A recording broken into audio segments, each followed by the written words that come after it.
तो exchange of gases में हम लोग देख चुके थे कि अल्वुलाई जो होता है प्राइमरी साइट होता है एक्सचेंज ऑफ गैसेस करने के लिए, ठीक है। O2 और CO2 का एक्सचेंज होता है सिंपल डिफ्यूजन पे, जो कि डिपेंड करता था सॉल्युबिलिटी पे, थिकनेस ऑफ मेम्ब्रेन पे और प्रेशर पे डिपेंड करता था। जबकि जो सॉल्युबिलिटी होता था CO2 का वो O2 से हायर है, मतलब ज्यादा है, 20 से 25 टाइम्स हायर होता है, ठीक है। अब ये टेबल देखते हैं जो कि बहुत इंपॉर्टेंट टेबल हो जाता है, जिसमें कि O2 और CO2 का पार्शियल प्रेशर दर्शाया हुआ है। एटमॉस्फेरिक एयर का बात करते हैं तो उसमें O2 का जो प्रेशर होता है 159 होता है, जबकि CO2 का जो प्रेशर होता है 0.3 होता है। वहीं पे अल्वुलाई का अगर बात करते हैं तो वहां पे O2 का प्रेशर 104 होता है एंड CO2 का प्रेशर 40 होता है। ये मोस्ट इंपॉर्टेंट है। एंड देन PYQs में कमिंग है मतलब आ सकता है, ठीक है।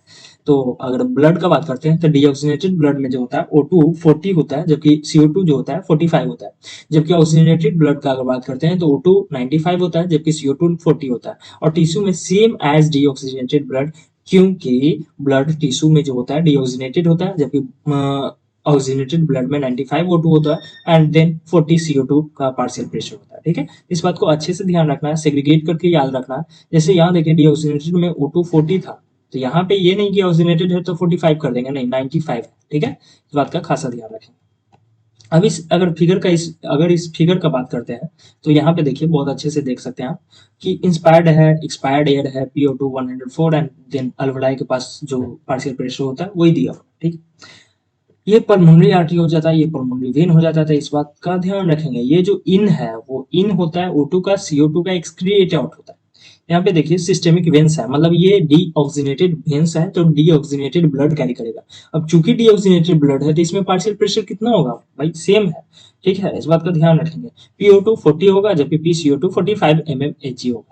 यहीं पे सिस्टेमिक आर्टरीज का बात करते हैं जो कि ऑक्सीजनेटेड ब्लड ले जाता है या फिर कैरी करता है, तो वहां पे पार्शियल प्रेशर PO2 का 95 mmHg होता है, जबकि CO2 का 40 mmHg होगा। अगर आपसे पूछ दे कि पार्शियल प्रेशर CO2 का किस पार्शियल प्रेशर ऑफ O2 से इक्वल होता है, तो सिस्टेमिक वेन्स में जो पार्शियल प्रेशर O2 का होता है वहां पे इक्वल होता है ऑक्सीजनेटेड बराबर डीऑक्सीजनेटेड O2, ठीक है। इस बात का ध्यान रखेंगे।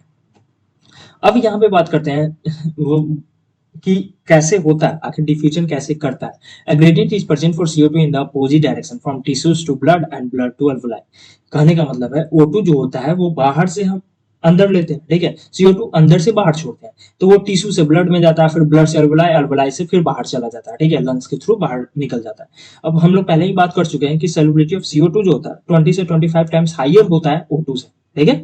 The amount of CO2 that can diffuse through the diffusion membrane per unit difference in partial pressure is much higher compared to that of O2। ठीक है, बहुत ज्यादा होता है, ठीक है, 20 से 25 टाइम्स हायर होता है O2 के कंपैरिजन में। बस ये आपका, और ये भी PYQ है। Okay, the diffusion membrane is made of 3 major layer से डिफ्यूजन मेम्ब्रेन जो होता है बना हुआ रहता है। सबसे पहले जो बाहर का आउटर का जो लेयर होता है वो स्क्वैमस एपिथेलियम ऑफ अल्वुलाई होता है। उसके अंदर जो होता है बेसमेंट मेम्ब्रेन होता है, और उसके सबसे अंदर कैपिलरी इंडोथेलियम होता है। चूंकि अंदर है, सबसे अंदर है तो कैपिलरी इंडोथेलियम हो गया, बीच में बेसमेंट मेम्ब्रेन हो गया और बाहर स्क्वैमस एपिथेलियम होता है, ठीक है। तो याद रख लीजिए, a thin squamous epithelium of alveoli, endothelium of alveolar capillaries and basement membrane substance जो होता है उसके बीच में होता है। अब इसके टोटल थिकनेस का अगर बात करते हैं तो लेस देन ए मिलीमीटर होता है, ठीक है। 1 मिलीमीटर से भी कम होता है इसका थिकनेस, मतलब ये जो 3 मेम्ब्रेन है, 3 मेजर लेयर्स है, उसका thickness. Therefore all the factors in our body are favourable for diffusion of O2 from alveoli to tissues and that of CO2 from tissues to alveoli. और ये सारा फैक्टर मिलकर क्या करता है कि डिफ्यूजन ऑफ O2 जो होता है वो अल्वुलाई से टिश्यू होता है, और CO2 का जो होता है वो टिश्यू टू अल्वुलाई होता है। ओके, ठीक है। अब ये फिगर से भी क्वेश्चन आता है, टेस्ट वगैरह में, PYQs में भी आ सकता है। तो यहाँ पे आप देख लीजिए, ये आरबीसी है, ये बेसमेंट मेम्ब्रेन है, ये ब्लड कैपिलरी हो गया, और यहाँ पे अल्वेलर बाल हो जाता है, अल्वेलर कैविटी हो गया, एयर इन और आउट करता है। ओके, चलिए यहाँ पे बहुत अच्छे से हम लोग समझ चुके हैं। अब अगला जो हमारा टॉपिक है वो ट्रांसपोर्ट ऑफ गैसेस में आता है, ठीक है। तो इसमें देखते हैं कि कैसे ट्रांसपोर्ट होता है ब्लड का, या फिर उसके थ्रू जितने भी सारे होते हैं O2 और CO2 का, कैसे डिफ्यूजन होता है, कैसे ट्रांसपोर्ट होता है, कौन कितना ले जाता है, कैसे डिस्ट्रीब्यूशन है, ये सब कुछ यहाँ पे देखेंगे, ठीक है। तो ब्लड जो होता है वो मेन मीडियम होता है ट्रांसपोर्ट करने का CO2 और O2 का। अबाउट 100% में से 97% O2 जो होता है वो आरबीसीज के द्वारा ट्रांसपोर्ट किया जाता है। PYQs है, अलर्ट हो जाना है, PYQs है। रिमेनिंग जो 3% है वो डिजोल्व स्टेट में प्लाज्मा के थ्रू जाता है, PYQs है, क्वेश्चन नहीं आ सकता है। और अब बात करते हैं कि CO2 का। तो 20 से 25% जो CO2 होता है उसको तो आरबीसी ले जाता है, ठीक है, जबकि 70% जो होता है बाइकार्बोनेट के फॉर्म में जाता है, बाइकार्बोनेट के फॉर्म में जाता है। अब 100% में से 7% बच गया, तो 7% जो CO2 है वो डिजॉल्व स्टेट में प्लाज्मा के थ्रू जाता है। बिल्कुल 5 लाइन है, 5 क्वेश्चन बना सकता है, आपको स्टेटमेंट पूछ सकता है, मैचिंग पूछ सकता है, कुछ भी पूछ सकता है। तो बिल्कुल याद रखना, बिल्कुल कंठस्थ याद रखना है, O2 का CO2 का अलग अलग, ठीक है, ओके। अब यहाँ ट्रांसपोर्ट ऑफ ऑक्सीजन, ऑक्सीजन जो होता है इसको देखने से पहले पहले दो शिफ्ट देखते हैं, ठीक है, दो अफेक्ट देते हैं, बहुत आसानी है, बहुत ही ज्यादा आसान है, ठीक है। एक बार समझ जाएंगे यहाँ पे तो बिल्कुल क्लियर हो जाएगा। पहला होता है राइट शिफ्ट, जिसमें HbO2 डिसोसिएशन होता है, ठीक है। चूंकि राइट शिफ्ट हो रहा है तो राइट बोर्ड्स याद रखेंगे, बोर्ड्स अफेक्ट इसी को कहते हैं। ये पहले आता था, पहले PYQs में आया हुआ बोर्ड्स अफेक्ट क्या होता है, राइट शिफ्ट होता है, ठीक है, राइट शिफ्ट होता है। HbO2 का डिसोसिएशन होता है, एसोसिएशन नहीं, डिसोसिएशन मतलब टूट जाता है, O2 अलग हो जाता है, ठीक है। तो उसमें क्या होगा, पार्शियल प्रेशर O2 का डिक्रीज कर जाता है। अब पार्शियल प्रेशर O2 का डिक्रीज है तो वहां पे पार्शियल प्रेशर CO2 का खुद ब खुद इंक्रीज रहेगा। चूंकि CO2 बढ़ गया है तो वहां पे H+ का कंसंट्रेशन बढ़ जाएगा, उस तरह से एसिडिक हो जाएगा तो pH घट जाएगा, और वहां पे टेम्परेचर भी बढ़ा हुआ रहेगा। और ये सारा जो काम होता है वो नियरली टिश्यू के पास होता है, ठीक है, टिश्यू डीऑक्सीजनेटेड ब्लड का ये सब का काम है, तो ये टिश्यू के पास होता है, ठीक है। अब जो है हम लोग लेफ्ट शिफ्ट देखते हैं, मतलब लेफ्ट शिफ्ट देखते हैं जिसमें HbO2 का एसोसिएशन होता है, मतलब ऑक्सीजन जुड़ता है। तो ये हम लोगों के लिए फेवरेबल कंडीशन है, ये होना हमारे लिए फायदेमंद है, जबकि ये राइट शिफ्ट होना हमारे लिए फायदेमंद नहीं है, ठीक है, अनफेवरेबल कंडीशन है। तो इसको लेफ्ट है तो हेल्डेन याद रखें, हेल्डेन इफेक्ट कहते हैं, एल, ठीक है। इसमें क्या होता है, बिल्कुल उसका उल्टा कंडीशन यहाँ पे एराइज होता है, PO2 का बढ़ जाएगा, पार्शियल प्रेशर O2 का बढ़ जाएगा तो CO2 का घट जाएगा, H+ जो होता है वो डिक्रीज कर जाएगा, टेम्परेचर भी डिक्रीज कर जाएगा, ठीक है, pH इंक्रीज कर जाएगा। अब ये जो होता है अल्वुलाई के पास होता है, लंग्स के पास होता है, तो इसको हेल्डेन इफेक्ट कहते हैं। अब यही इन सब चीजों में दिया हुआ है, तो आइए देखते हैं कि कैसे आखिर होता है। कैरी कौन करता है, ट्रांसपोर्ट ऑफ ऑक्सीजन जो होता है कैरी कौन करता है, हेमोग्लोबिन करता है। Haemoglobin is red coloured iron containing pigment होता है जो कि आरबीसी में होता है। O2 जो होता है हेमोग्लोबिन से reversible in a reversible manner to form oxy haemoglobin, oxy haemoglobin बना लेता है हेमोग्लोबिन से जुड़ के, ठीक है। अब रिवर्सिबल मैनर भी याद रखना है, इरिवर्सिबल दे देगा तो वहां पे गलत हो जाएगा, रिवर्सिबल वो हो भी मतलब टूट भी सकता है, जुड़ भी सकता है, दोनों चीजें हो सकती है, ठीक है। ये कॉन्सेप्ट है, ये बिल्कुल डीप नॉलेज है रिवर्सिबल मैनर का क्या मतलब की मतलब होता है यहाँ पे, ओके। अब ईच हेमोग्लोबिन जो होता है वो मैक्सिमम 4 ऑक्सीजन मॉलिक्यूल्स जो होता है कैरी कर सकता है, ठीक है, मतलब बाइंड कर सकता है उसके साथ। Binding of oxygen with haemoglobin is primarily related to partial pressure of O2। अब ये जो बाइंड करता है हेमोग्लोबिन वो पार्शियल प्रेशर O2 पे डिपेंड करता है, ठीक है, okay. Partial pressure of CO2, hydrogen ion concentration and temperature are the factor which can interfere with this binding. हम लोग पहले ही देख चुके हैं कि कैसे टेम्परेचर अफेक्ट करता है, H+ का कंसंट्रेशन अफेक्ट करता है, टेम्परेचर अफेक्ट करता है, ये सब कुछ हम लोग पहले ही देख सकते हैं, ठीक है। तो ये सब इस बाइंडिंग में मदद करता है या अफेक्ट करता है, ठीक है। A sigmoid curve is obtained when percentage saturation of hemoglobin with O2 is plotted against the PO2। देखिए यहाँ पे बहुत गौर करने वाली बात है कि यहाँ पे जो सिग्माइड कर्व ऑब्टेन होता है वो किससे ऑब्टेन होता है, तो हेमोग्लोबिन विथ O2 के साथ अगर प्लॉट होता है तब अगेंस्ट किसके, पार्शियल प्रेशर ऑफ O2, ठीक है। मतलब बाइंडिंग ऑफ O2 जो होता है वो पार्शियल प्रेशर O2 के साथ अगर हम लोग प्लॉट करते हैं ग्राफ, तो वहां पे सिग्माइड ग्राफ कर्व मतलब ऑब्टेन होगा। और इस कर्व को क्या कहते हैं, ऑक्सीजन डिसोसिएशन कर्व कहते हैं, इस कर्व को क्या कहते हैं, ऑक्सीजन डिसोसिएशन कर्व कहते हैं। And is highly useful in studying the effects of factors like CO2, H+ concentration etc on binding of O2 with hemoglobin, on binding of O2 with hemoglobin in the alveoli where there is high PO2, low pCO2, lesser H+ concentration and lower temperature, okay। इंडियल alveoli में क्या होता है कि जहां पे high PO2 होता है, ठीक है, partial pressure of O2 high होता है, CO2 का कम होता है, H+ कंसंट्रेशन का ज्यादा होता है, टेम्परेचर भी कम होता है, और ये सारा फैक्टर जो होता है all favourable for the formation of oxy haemoglobin, ये सब फैक्टर जो होता है फेवरेबल होता है ऑक्सी हेमोग्लोबिन बनाने के लिए, okay. Whereas in the tissues where low PO2, high CO2 और high H+ concentration, high temperature ये सब एग्जिस्ट करता है, तो ये फेवरेबल होता है ऑक्सीजन को तोड़ने के लिए, मतलब ऑक्सी हेमोग्लोबिन को अलग करने के लिए, ऑक्सीजन अलग करने के लिए और हेमोग्लोबिन को अलग करने के लिए, ठीक है। तो ये हम लोगों के लिए फेवरेबल कंडीशन नहीं है, इस बात का ध्यान रखें, ओके, ठीक है। This indicates that O2 gets bound to hemoglobin in the lung surface and gets dissociated at a tissue। अब ये इससे साफ पता चलता है कि O2 जो होता है लंग सरफेस में बाइंड करता है, जबकि टिश्यू के पास जाके डिसोसिएट कर जाता है। एवरी 100 ml ऑक्सीजनेटेड ब्लड जो होता है वो अपने अंदर 5 ml O2 कैरी करता है, नॉर्मल फिजियोलॉजिकल कंडीशन में 5 ml कैरी करता है, ठीक है। और ये PYQ है, ओके, ध्यान रखेंगे। अब ये थोड़ा सा मैथ गणित का फॉर्मूला आपसे अगर बहुत टफ पूछ सकता है तो यहाँ पूछ सकता है। जैसे 100 ml में 15 ग्राम हेमोग्लोबिन होता है, अब 1 ग्राम हेमोग्लोबिन में 1.34 ml O2 होता है, तो 15 ग्राम हेमोग्लोबिन में कितना हो जाएगा, तो 20 ml O2 हो जाएगा, ठीक है।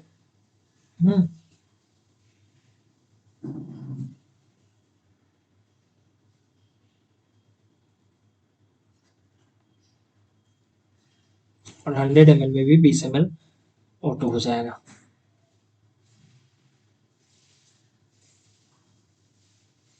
अब यहाँ देखते हैं ट्रांसपोर्ट ऑफ कार्बन डाइऑक्साइड में अगर देखते हैं तो CO2 जो होता है हेमोग्लोबिन के साथ कार्बा अमीनो हेमोग्लोबिन के रूप में ट्रांसपोर्ट होता है, कैरी होता है, ठीक है, जो कि 20 से 25% कैरी करता है, ठीक है, हेमोग्लोबिन के साथ बाइंडिंग। और ये जो बाइंडिंग है वो पार्शियल प्रेशर CO2 पे डिपेंड करता है। P partial pressure O2 is a major factor which could affect this binding, मतलब इस बाइंडिंग को अफेक्ट करता है। When PCO2 is high and P low at the tissues more binding of carbon dioxide occurs. अजीब सा बात है, carbon dioxide का ज्यादा रहेगा तो वहां पे कार्बन डाइऑक्साइड का बाइंडिंग होगा, PO2 का ज्यादा रहेगा तो वहां पे PO2 का बाइंडिंग होगा। When the PCO2 is low and PO2 high in the alveoli, dissociation हो जाएगा किसका, CO2 का फ्रॉम कार्बा अमीनो हेमोग्लोबिन से, ओके ओके। अब यहाँ देखते हैं कि CO2 which is bound to hemoglobin with the tissue is delivered at the alveoli, क्योंकि बाहर निकलना है ना तो वो अल्वुलाई के पास डिलीवर हो जाता है, फिर वहां से लंग सरफेस के थ्रू बाहर निकल जाता है, ठीक है, लंग्स के थ्रू बाहर निकाल दिया जाता है। RBCs contain a very high concentration of the enzyme carbonic anhydrase and minute quantities of the same is present in the plasma too।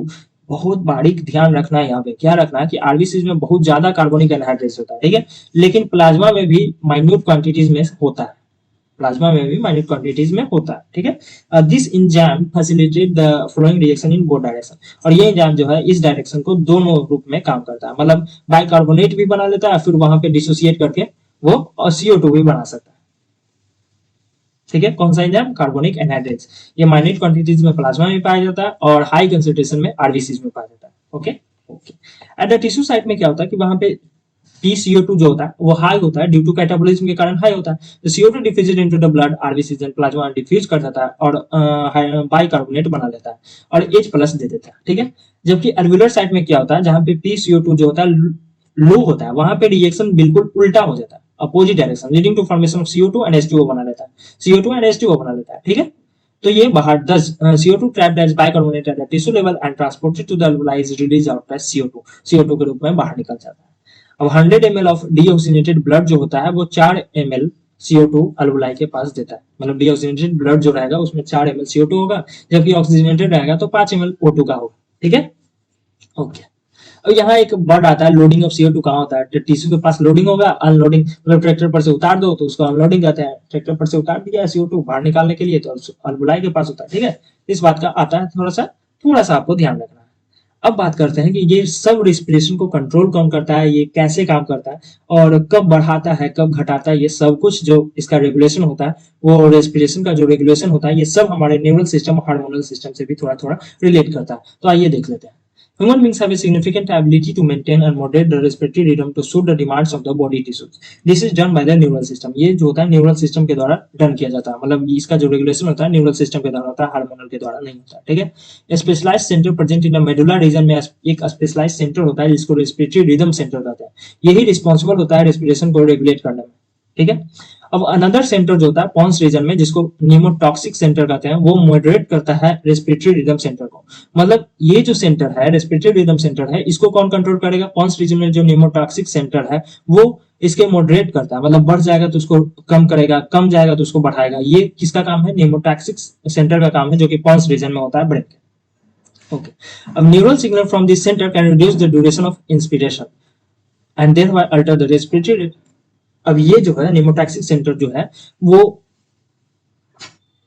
Respiratory rhythm centre को कम करता है, मॉडरेट करता है, ठीक है। तो इस सेंटर से जो है न्यूरल सिग्नल जाएगा तो वो ड्यूरेशन इंस्पिरेशन के ड्यूरेशन को कम कर देगा और वो इस तरह से रेस्पिरेटरी रेट को बढ़ा देता है या घटा देता है, ठीक है, इस बात का ध्यान रखेंगे, तो उसका यही काम। A chemosensitive area is situated adjacent to the rhythm center which is highly sensitive to CO2 and hydrogen ions। एक केमोसेंसिटिव एरिया होता है, रिदम सेंटर के पास होता है, ठीक है, वो हाईली सेंसिटिव होता है CO2 और हाइड्रोजन आयंस के लिए। Increase in this substances can activate this centre. अब CO2 और हाइड्रोजन आयंस अगर बढ़ जाए तो ये जो बढ़ जाएगा तो ये इस सेंटर को एक्टिवेट कर देता है, which in turn can signal the rhythm centre to make necessary adjustment. अब ये एक्टिवेट कर देता है सेंटर को, तो ये रेस्पिरेटरी रिदम सेंटर को ये कमांड देता है, ये सिग्नल देता है कि अपने उसके अकॉर्डिंग कम करो या ज्यादा करो, ठीक है, उसके अकॉर्डिंग कम करो या ज्यादा करो, मतलब कि मेंटेन करने में मदद करता है ये सेंटर। ओके, ठीक है। In the respiratory process by which this substances can be evaluated, CO2 बाहर निकल जाता है या फिर O2 अंदर रहता है, ठीक है। A receptor associated with aortic arch and carotid artery also can recognize changes in CO2 and H plus concentration and send necessary signals to the rhythm center for remedial action। कहने का मतलब हमारे erotic arch और carotid artery में भी receptor होता है जो कि CO2 और H प्लस कंसंट्रेशन में चेंजेस को रिकॉग्नाइज कर लेता है और वो नेसेसरी सिग्नल देता है रिदम सेंटर को कि वो उसको मेंटेन करके रखे, ठीक है, वो मेंटेन करे या फिर अपने उसके अकॉर्डिंग काम करे। Okay, the role of oxygen in the regulation of respiratory rhythm is quite insignificant. PYQ सही है, पूरा लाइन ही उठ के आया, same to same line. Role of oxygen जो होता है वो इनसिग्निफिकेंट होता है, क्वाइट इनसिग्निफिकेंट होता है, मतलब कोई मतलब नहीं है इससे। रेस्पिरेटरी रिदम सेंटर को कंट्रोल करने में, रेगुलेशन में कोई भी रोल अदा नहीं करता, ठीक है। इनसिग्निफिकेंट है, यहाँ सिग्निफिकेंट रह जाएगा तो गलत हो जाएगा, ध्यान रखेंगे, और वहीं पे चेंज भी करेगा, वहीं पे चेंज भी करेगा। अब CO2 H और हाइड्रोजन का अगर रेट इंक्रीज करता है तो pons increase by decreasing duration, duration कम कर देगा तो रेस्पिरेटरी रेट जो है वो खुद ब खुद बढ़ जाएगा। तो यहाँ पे इस सारे चीजों से बस इतना ही क्वेश्चन बनता है। हर एक सेंटर के बारे में ध्यान रखना, उसका क्या काम है, वो किसको सिग्नल देता है, ये सब ध्यान रखें।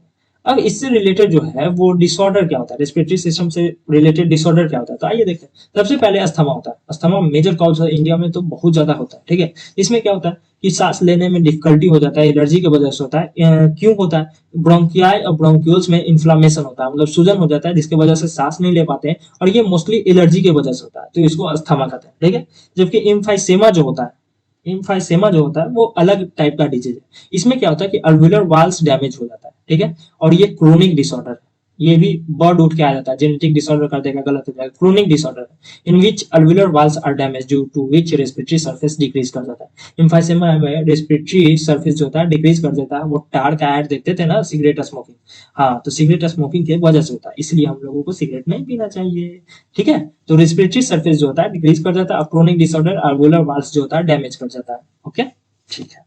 इसमें जो होता है सांस लेने से ज्यादा सांस छोड़ने में बहुत तकलीफ होने लगती है, हाँ, ठीक है। ओके, तीसरा आता है ऑक्यूपेशनल रेस्पिरेटरी डिसऑर्डर, जो कि धूलकण वगैरह, मतलब इंडस्ट्रीज वगैरह या ग्राइंडिंग स्टोन ब्रेकिंग वगैरह में काम करते हैं, जहाँ पे धूलकण ज्यादा होता है, ये सब बीमारी उनको होता है, ठीक है। तो ये सब ज्यादा धूलकण में रहने से क्या होता है कि डिफेंस मैकेनिज्म धीरे धीरे जो होता है वो मतलब कि काम नहीं करने लगता है। लॉन्ग एक्सपोजर अगर बहुत लंबे समय तक के लिए है तो वो क्या कर देगा, इन्फ्लामेशन काउज करता है, सूजन काउज करता है, जो कि फाइब्रोसिस, फाइब्रस टिश्यूज बना देता है, ठीक है, फाइब्रोसिस काउज कर देता है हमारे लंग्स में, और इसी वजह से लंग्स जो होता है बहुत सीरियसली डैमेज कर जाता है। और इससे बचाव के लिए सीधा सिंपल उपाय है कि मास्क पिए, ठीक है, मास्क पहने और उसको ढक के रखें, चश्मे का यूज करें ताकि आंख भी बचाव हो सके। और ये सब बीमारी एस्बेस्टोसिस, सिलिकोसिस, निमोकोसिस, ये सब बीमारी ऑक्यूपेशनल है, मतलब काम से रिलेटेड है, इसी वजह से ये ऑक्यूपेशनल डिजीज है। यहाँ पे हमारा ब्रीथिंग और जो एक्सचेंज ऑफ गैसेज है वो चैप्टर समाप्त होता है। तो आई होप आपको पसंद आया। 10, 9, 8, 7, 6, 5, 4, 3, 2, 1, 0